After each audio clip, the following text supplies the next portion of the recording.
O auxílio reclusão como instrumento de proteção social aos dependentes do segurado de baixa renda recolhido à prisão. Rúbia Zanotelli de Alvarenga e Mateus Giacomin Broeto. Introdução.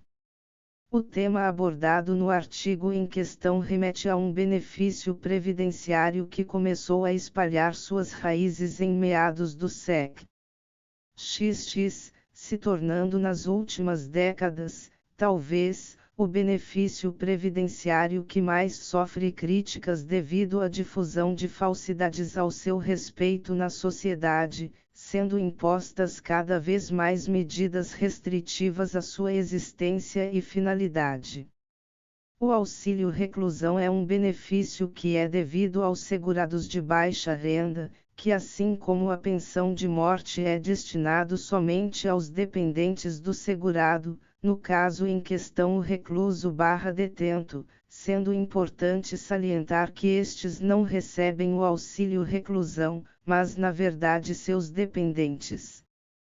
Trata-se, assim, de medida social implantada oficialmente com a promulgação da Constituição da República Federativa do Brasil de 1988, em seu art. 201, inciso I, sendo alterado pela Emenda Constitucional 20/98 e estabelecido capítulo próprio do benefício na Lei N. 8.213 de 1991, em seu art. 80.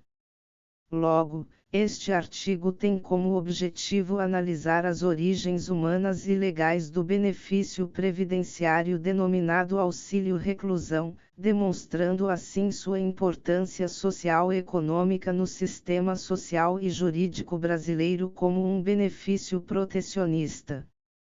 Pois, ao contrário do que grande parte da população acredita, o auxílio reclusão é medida de auxílio àqueles que vivem à margem da miséria e em nada contribuíram para qualquer ato vil. Mesmo assim é benefício pouco difundido, sendo que, como demonstra o próprio INSS em setembro de 2020, apenas 0,19% de todos os benefícios concedidos se limitaram ao auxílio reclusão. A proposta abordada será desenvolvida através da demonstração prática da implantação atual do auxílio reclusão com enfoque nos dispositivos legais e específicos, sendo também apresentado o viés humanitário para explicar as razões de pagamento ao benefício previdenciário em tela. 1. Natureza jurídica do auxílio reclusão. Antes de adentrarmos diretamente nos principais aspectos legais que regem este benefício, importante entendermos a natureza jurídica e sua conceituação. De acordo com o brilhante professor Hélio Gustavo Alves, PG 4142, 2014, a natureza jurídica deste instituto consiste em: o auxílio reclusão é um benefício de prestação previdenciária, por ser seu pagamento de forma pecuniária e contínua, de caráter familiar, com cláusula suspensiva e exigível quando preenchidos os requisitos legais, e tem como natureza jurídica o benefício.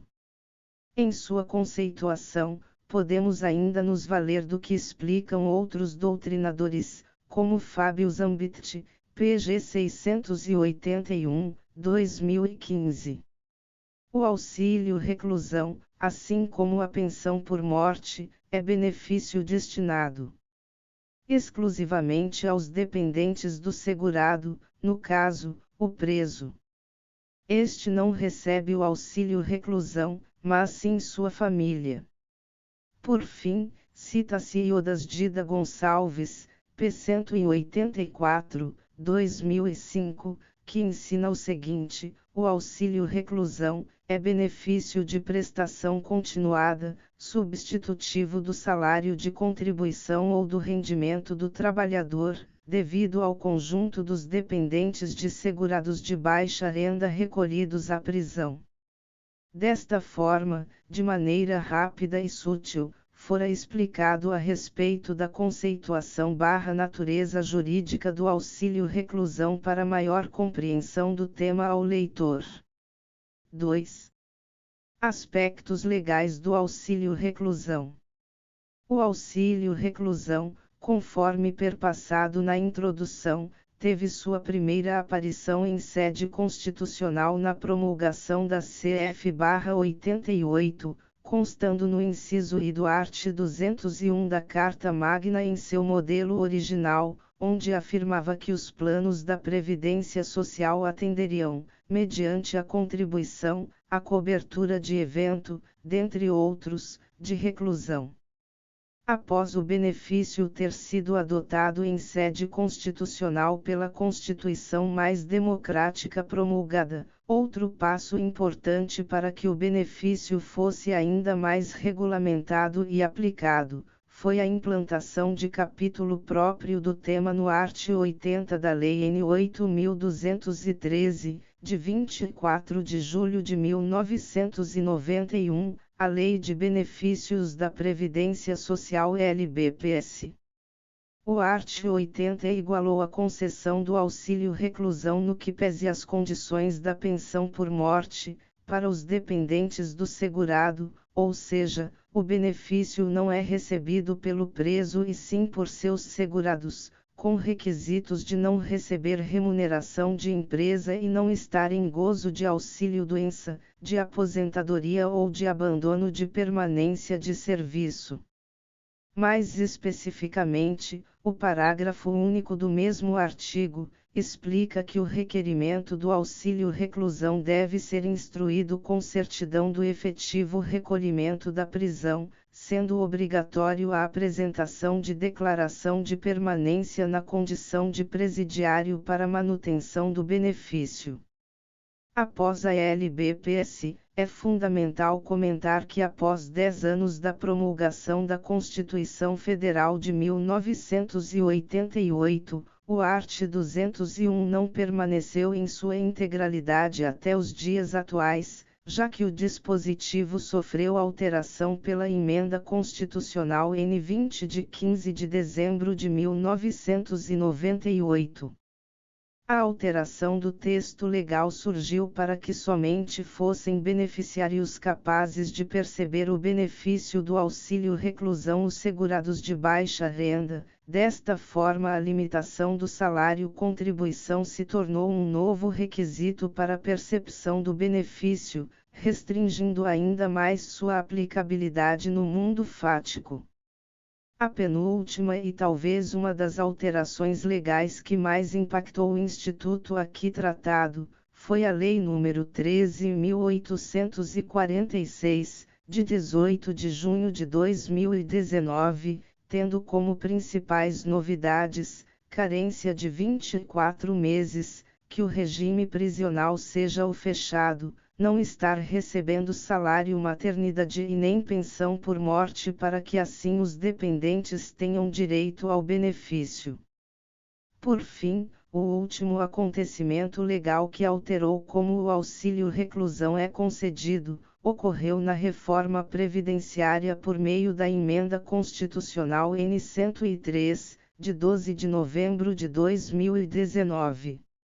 A emenda constitucional no que pese este benefício, somente incluiu na seara do benefício que até que lei discipline o valor do auxílio-reclusão, seu cálculo será realizado na forma do aplicado à pensão por morte, não excedendo um salário mínimo. E somente será concedido àqueles que tenham renda bruta mensal igual ou inferior a R$ 1.364,43, R$ 1.364,43, valor que será corrigido pelos mesmos índices aplicados aos benefícios do regime geral de previdência social. 2.1 Conceito de segurado de baixa renda. Tendo em vista o discorrido acima sobre os principais diplomas legais do benefício no ordenamento jurídico brasileiro, mister se faz a conceituação sobre o que seria o segurado de baixa renda. Entre a LBPS e 15 de dezembro de 1998, o auxílio reclusão era destinado a todos, que cumprindo os requisitos legais, fizessem jus ao benefício sem qualquer exigibilidade de carência para o recebimento destas prestações. Entretanto, com o advento da Emenda Constitucional N20 de 1998, conforme dito anteriormente, houve a alteração do texto constitucional limitando o benefício para aqueles que fossem segurados caracterizados como segurados de baixa renda. Sendo que com intenção de definir momentaneamente o que seria considerado como baixa renda, o art. 13 da emenda estipulou até edição de norma posterior um limite, o qual seria de R$ 360 no momento da publicação da lei, sendo corrigidos pelos mesmos índices aplicados aos benefícios do regime geral de previdência social. Assim, da publicação desta lei em diante, somente os segurados que percebessem o valor nela estipulado, sujeito à correção, seriam possíveis de perceber o benefício. A norma gerou discussões jurisprudenciais e doutrinárias, como afirma Fábio Zambit, PG 682, 2015. A alteração constitucional foi de extrema infelicidade, pois exclui a proteção de diversos dependentes, cujos segurados estão fora do limite de baixa renda. Esta distinção, para o auxílio reclusão, não tem razão de ser, pois tais dependentes poderão enfrentar situação difícil, com a perda da remuneração do segurado. Pessoalmente, sempre considerei a citada alteração como inconstitucional, haja vista gerar uma diferenciação desprovida de qualquer razoabilidade, pois o segurado, mesmo com remuneração vultosa, poderá deixar a família em situação de necessidade mais gravosa do que outra família, mais humilde, mas que tenha outras fontes de renda. Para piorar, a inércia legislativa em disciplinar conceito derradeiro de baixa renda provoca, como se percebe com facilidade, discrepância ainda maior, possibilitando que dependentes percam o benefício por centavos ou mesmo pelo fato do segurado ter sido preso no mês de férias, no qual recebe, além do salário, mais 1/3 de adicional constitucional, o que não raramente produz resultado maior do limite vigente. Todavia, nos atendo ao conceito do segurado de baixa renda, recentemente tivemos alteração quanto a este artigo da Emenda Constitucional N20, que fora revogada pela Emenda Constitucional N-Graus 103 de 2019. O novo texto legal, novamente não classifica o conceito de segurado baixa renda, em seu art. 27 limitando a definir que até que lei discipline o acesso ao auxílio reclusão, este será concedido apenas àqueles que tenham renda bruta mensal igual ou inferior a R$ 1.364,43, corrigido pelos mesmos índices aplicados aos benefícios do RGPS. Podemos então classificar no momento que o segurado baixa renda seria aquele que percebesse valor menor ao estipulado pelo INSS, tendo sido infeliz o legislador por não ter estabelecido definição certa e direta sobre conceito provisório em lei que novamente fora repetido nos mesmos termos do anterior. 2.2 Suspensão e cessação do auxílio reclusão. Importante, além de comentar sobre a concessão do benefício, é também discorrer sobre o seu fim, já que os segurados têm direito ao auxílio reclusão somente no período em que o segurado se encontra preso em regime fechado. Neste benefício existem duas maneiras de que ele seja interrompido, as quais são a suspensão e cessação. Quanto a isso, podemos nos valer da conceituação do professor Hélio Gustavo Alves, 2014, p. 124. Na suspensão, o benefício é interrompido pelos motivos abaixo expostos e pode ser reativado a qualquer momento, desde que cessadas as causas de sua suspensão, enfim, que cumpra as exigências da lei. Na cessação, o benefício é interrompido extinto, logo, não há possibilidade de ser reativado pelo fato de não existir mais o direito. De acordo com a LBPS já citada anteriormente, temos que as hipóteses de suspensão são caracterizadas nos seguintes casos: a. Fuga do preso segurado, b. Recebimento de auxílio-doença no período de privação de liberdade, c. Livramento condicional, cumprimento de pena em regime aberto ou semiaberto, e d. A não apresentação trimestral do atestado de prisão firmado pela autoridade competente. Enquanto as hipóteses de cessação ocorrem nos seguintes casos: a. De que seja libertado o segurado detido ou recluso, seja por ter cumprido a pena, seja em razão da progressão, seja por ter obtido livramento condicional, b. Do óbito do segurado detido ou recluso, quando, então, o auxílio-reclusão será automaticamente convertido em pensão por morte, c. Do óbito do segurado beneficiário dependente, d. Da data da concessão da aposentadoria durante o período em que o segurado estiver recolhido à prisão, e da emancipação do dependente ou quando completar 21 anos de idade, salvo se inválido, e f. Em se tratando de dependente inválido, pela cessação da invalidez, verificada em exame médico pericial a cargo do INSS. Devemos ressaltar que o exercício de atividade pelo segurado recluso, em regime fechado, que seja remunerada vertendo contribuições ao RGPS não acarreta perda do direito ao recebimento do auxílio-reclusão para seus dependentes, isto é o que leciona os 7 graus do art. 80 da Lei 1384622019. Importa dizer ainda, que o segurado recluso que tenha contribuído para a Previdência Social durante o período de reclusão, terá o valor da pensão por morte calculado levando-se em consideração o tempo de contribuição adicional e os correspondentes salários de contribuição, facultada a opção pelo valor do auxílio-reclusão, conforme o 8 graus do artigo citado acima. 3.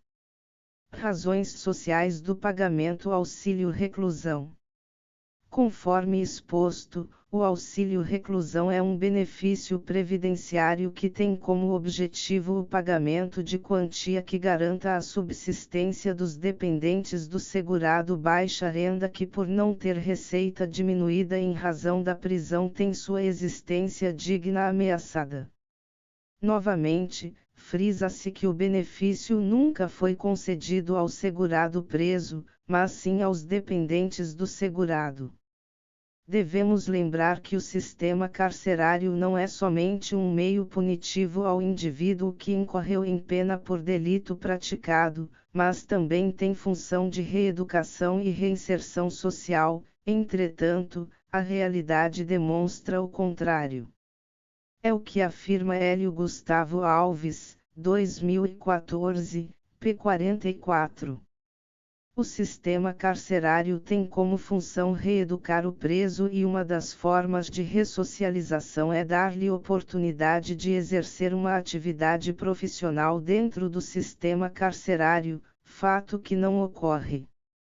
Logo, o preso, além de não estar sendo reeducado, por uma falha no sistema não pode exercer qualquer espécie de trabalho, primeiro por estar recluso, segundo por má administração do Estado em não construir uma penitenciária produtiva que proporcione o exercício profissional. Logo, não há como exigir que o segurado de baixa renda preso em regime fechado, consiga facilmente exercer atividade remunerada para que continue cooperando com o bem-estar de seus dependentes. Afinal, consoante ensina Hélio Gustavo Alves ensina, 2014, p. 21. O auxílio reclusão é um benefício que garante a proteção da família e dependentes, além da fundamental importância para o equilíbrio da economia do país, ou seja, proporciona aos recebedores uma qualidade de vida digna, servindo a renda mensal para a sustentação às bases alimentar e educacional e à saúde.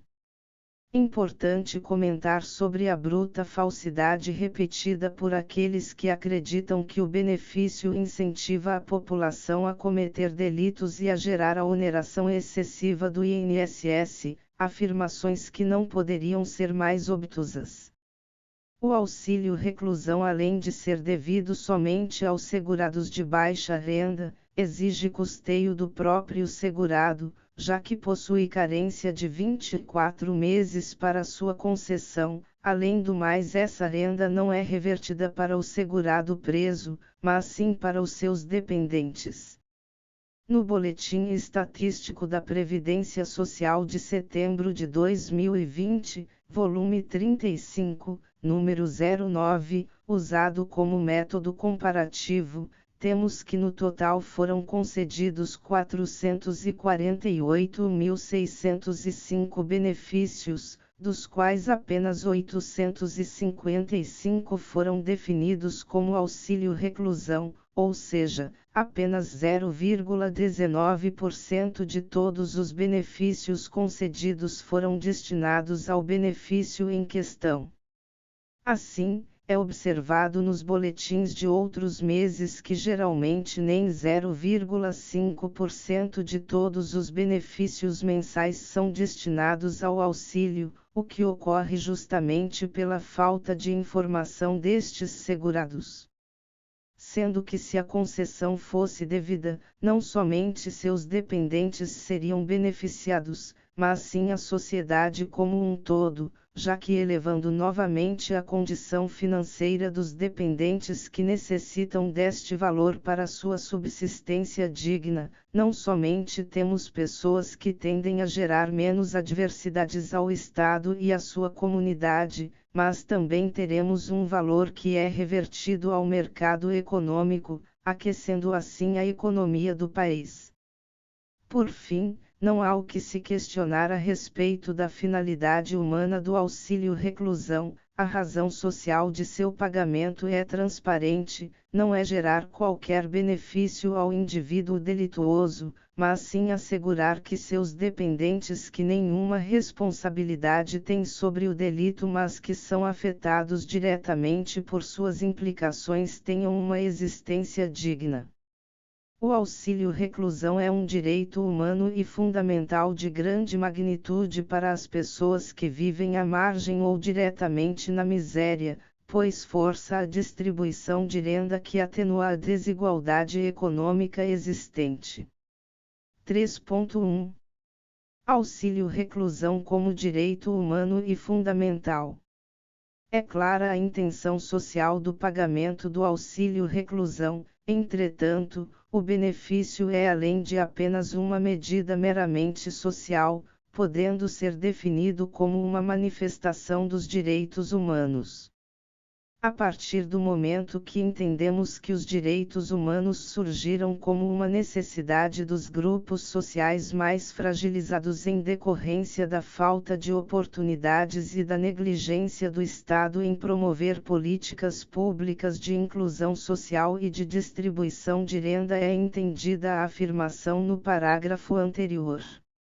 Assim explica Fabiano Melo, 2014, p. 44. Em síntese, são direitos decorrentes do processo histórico de afirmação da dignidade da pessoa humana, aprumados nos valores da liberdade, da igualdade e da solidariedade, em uma noção integral e interdependente.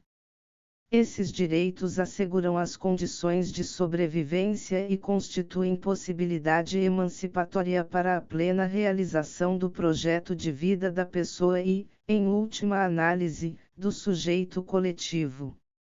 Entendendo isso, fica claro a intenção do legislador ao incluir em caráter constitucional a medida social, nada mais é do que um benefício que tem em sua raiz o cerne dos direitos humanos. A partir do momento em que se olha para as pessoas carentes que ficam desamparadas ao perder o indivíduo gerador de sua renda familiar e que elas em nada têm relação com a prisão deste, é medida humanitária fornecer, com o próprio saldo previdenciário que o segurado adquiriu, benefício que visa afastar estes dependentes da miséria extrema. Valor que é do segurado sendo liberado pelo INSS, que volta à sociedade de duas formas, a primeira a curto prazo pela injeção de dinheiro em mercado aberto, já que aqueles que vivem próximo à linha da pobreza extrema não irão reter esse valor deliberadamente. Já a segunda é observada a longo prazo, pois quando é fornecido a possibilidade de oferecer condições de subsistência no mínimo dignas às pessoas que dependiam de um indivíduo para complementar ou integrar totalmente sua renda mensal, é óbvio que a pobreza e seus malefícios diretos e indiretos tendem a ser atenuados. Por fim, finaliza-se o exposto com a bela conclusão de Hélio Gustavo Alves, p. 132. 2014, que demonstra a necessidade do benefício como uma prioridade social. Se extinto ou reduzido este benefício previdenciário pela baixa renda, ocorrerá um retrocesso social. O auxílio reclusão é uma prestação previdenciária de fundamental importância nas relações sociais, pois sua concessão faz com que se evite um caos tanto para a família do segurado quanto para o país, pois se suprimido esse importante benefício, muitos dependentes teriam que partir, seja de qual forma for, legal ou ilegal, para trazer o que comer, e sabemos que a hipótese mais provável é, infelizmente, o aumento da criminalidade pelo fato da genitora ter que trabalhar e os menores ficarem sem a devida base educacional, ficando à mercê do mundo. Conclusão. O auxílio reclusão foi instituído em sede constitucional pela primeira vez com a promulgação da Constituição Federal de 1988, benefício previdenciário que tem caráter social justamente por ter finalidade de proteção à família. Ocorreu retrocesso e um desrespeito ao princípio non liquet ao ser promulgada a Emenda Constitucional N. 20/98 que limitou de maneira imprecisa o recebimento deste benefício pelos segurados. Limitação totalmente aberta que não teve até os dias atuais delimitado pelo Legislativo o que seria o segurado baixa renda, excluindo por centavos muitos dos contribuintes que possuem dependentes que necessitam deste apoio em seu seio familiar, sendo que recentemente por limitação legal somente será devido o benefício aos segurados que cumprem pena em regime fechado. Entende-se que o benefício não é fornecido ao segurado preso, mas sim aos seus dependentes, e que este não é absoluto, pois existem várias hipóteses de suspensão e cessação. Auxílio que tem suas raízes e desenvolvimento intrínseco nos direitos humanos e fundamentais, já que tem como finalidade resguardar o berço familiar e manter indivíduos afastados do limiar da pobreza extrema, causando um bem direto a estas pessoas e indiretamente à sociedade como um todo.